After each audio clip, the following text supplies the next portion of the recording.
ce site, c'est le deuxième site archéologique le plus grand de Lorraine. Cette randonnée fait 4 km. C'est fou de se dire que dans cette forêt, il y avait une civilisation qui y a habité pendant des siècles, mais qui a disparu.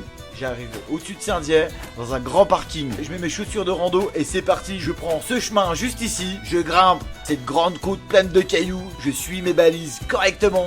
Et je dois dire que c'est quand même bien sécurisé, au cas où si je glisse. Car je suis assez maladroit, il faut dire. Et très vite, je tombe sur les premiers remparts. Eh oui, il fallait bien se protéger contre l'ennemi, l'envahisseur. Il y a même des bassins rectangles. C'était une manière à eux de faire des réserves d'eau. Plutôt ingénieux, non ?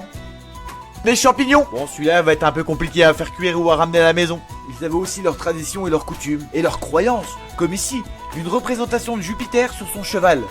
Les chemins escarpés laissent place à un magnifique panorama sur la vallée de la Meurthe, et je peux même voir le massif des deux jumeaux. Ce peuple avait ses propres rites funéraires, avec cette nécropole ou alors cette stèle qui représente un forgeron et sa femme.